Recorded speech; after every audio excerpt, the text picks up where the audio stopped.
What's up, guys? It's Murphy's Philosophy here. We're going to be talking about setting up a 1911 for concealed carry and some thoughts, some ideas, and some considerations you need to think about if you choose to run a 1911 as your concealed carry pistol. I've carried 1911s for a long time, many years, professionally, off duty, the whole thing. And over that time, I've kind of learned a lot of things about them. And come across some considerations about the 1911 platform from running them in all kinds of different conditions and all different scenarios. And so today we're going to be talking specifically about concealed carry. Can you concealed carry a 1911? Should you? What are the pros and cons of doing that? And so on. So we're going to jump right into it. The first thing about the 1911 is there are two main drawbacks to this platform. The two things that really dissuade guys from carrying them. The first thing is the weight. 1911s are heavy. If you go with a solid steel gun, you're talking a lot of weight. 40, 41, 42 ounces for an unloaded gun. It's a lot.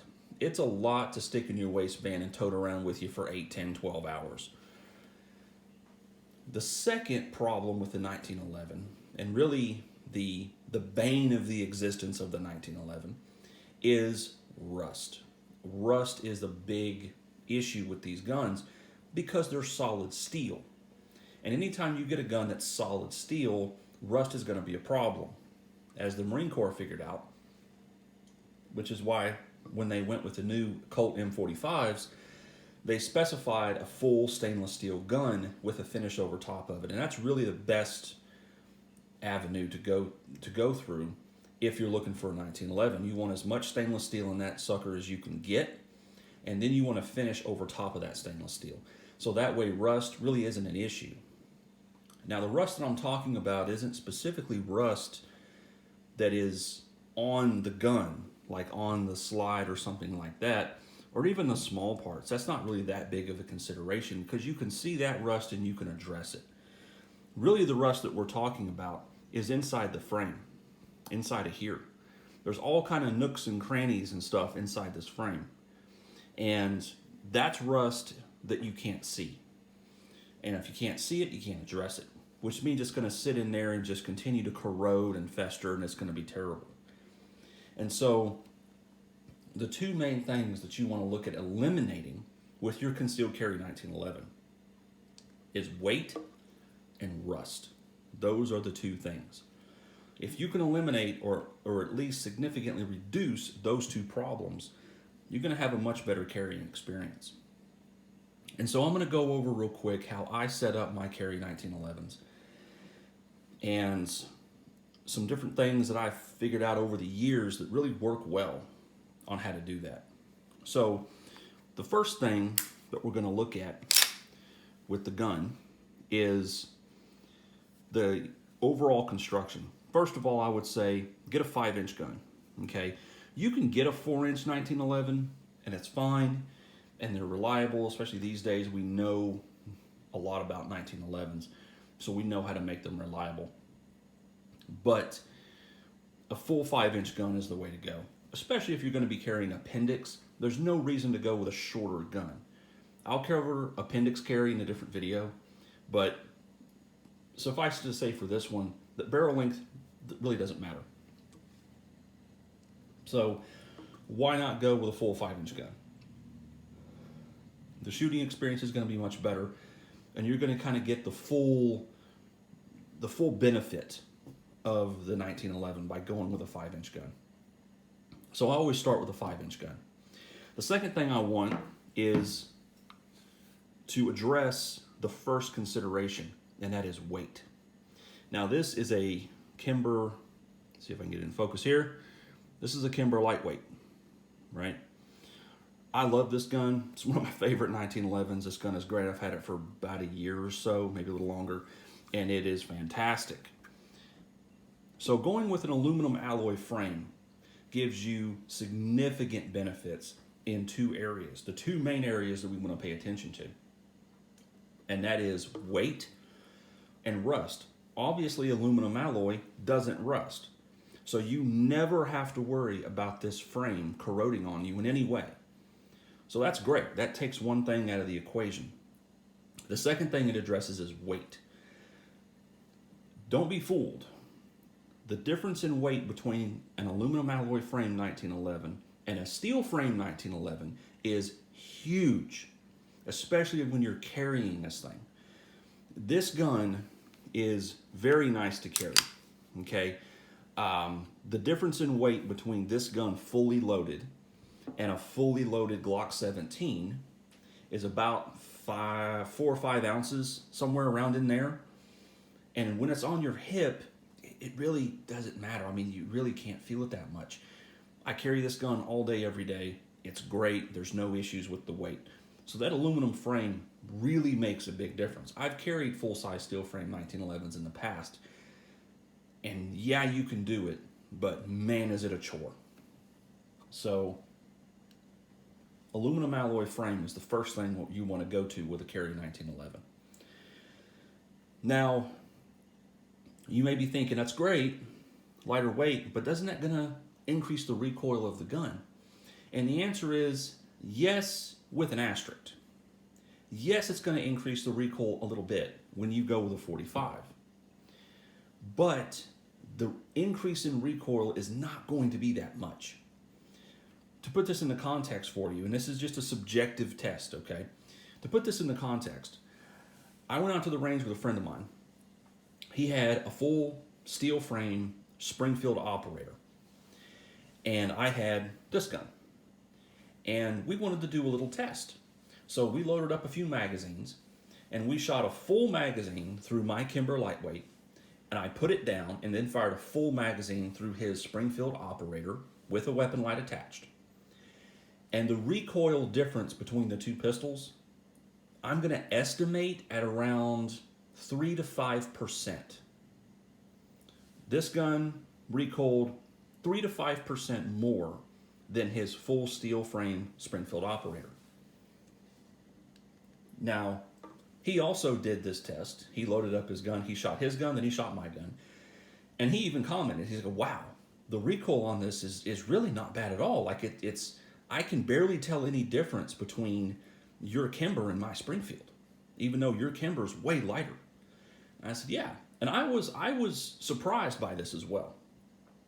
So if you go with a full 5-inch gun, aluminum frame, especially if you go with a full-length guide rod, which is what I recommend if you're going to run a 45 with an alloy frame. I very much recommend a full-length guide rod. It does help a little bit. You're not going to see that much of an increase in recoil. It's very manageable. I take this gun out and I shoot it all the time. And so it's something you can easily get adjusted to. The increase in recoil is really not that much. Now, when you go down in barrel length, if you went with like a 4-inch barrel gun, which I have one of those, that's when you're really starting to notice the recoil increase.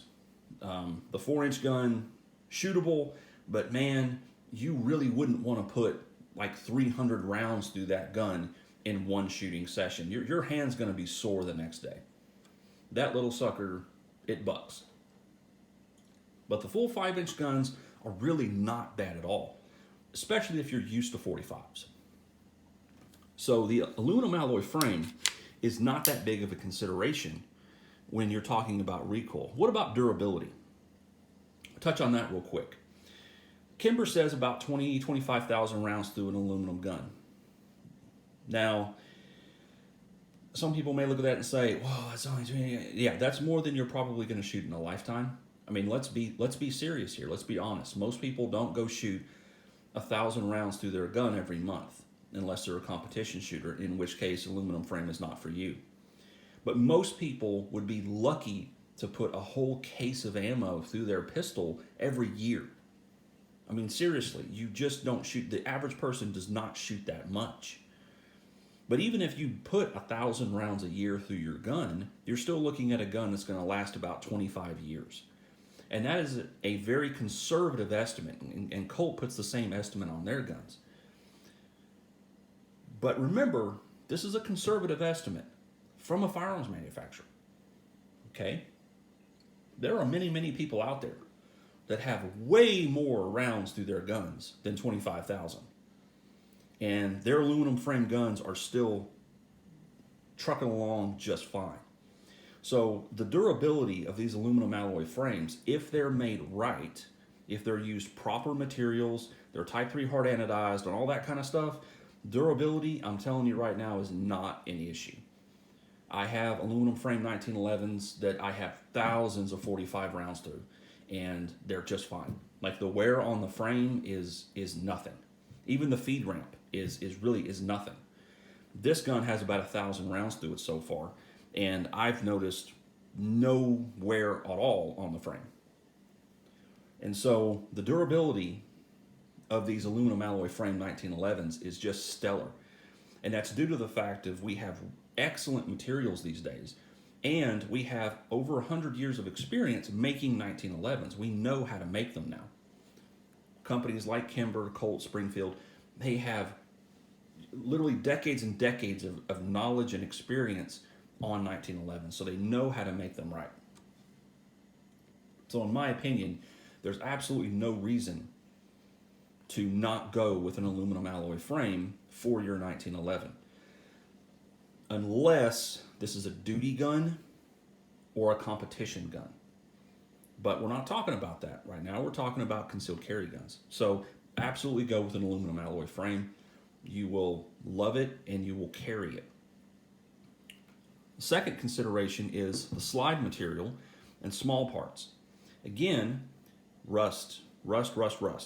I want a stainless steel slide. If I can get it, I want a stainless steel slide with a coating over top of it. You'll notice that's how this gun is set up. This is a stainless steel slide. And then Kimber's put their Kimpro 2 finish on the slide as well. So I have a stainless slide with a finish over top of it. So rust is not a consideration for me. The only thing I have to worry about with this gun is the small parts, which is just black oxide coated, which isn't that big of a deal. If I was really worried about it and I worked or lived in an area where I have a lot of humidity, I would swap these parts out for stainless steel parts. But it's not an issue for me. But for your base gun, very much recommend full 5-inch stainless steel aluminum frame. This is going to set you up for success the best way possible.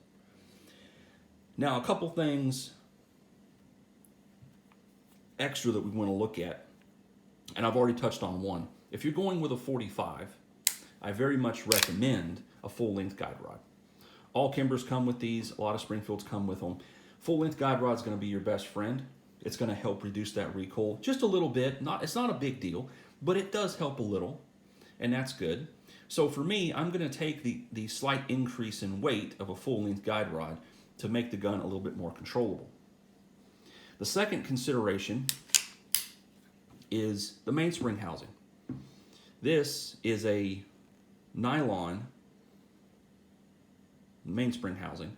This one happens to be from Colt, which is my favorite for a concealed carry gun. Kimbers come with nylon mainspring housings, and they're fine.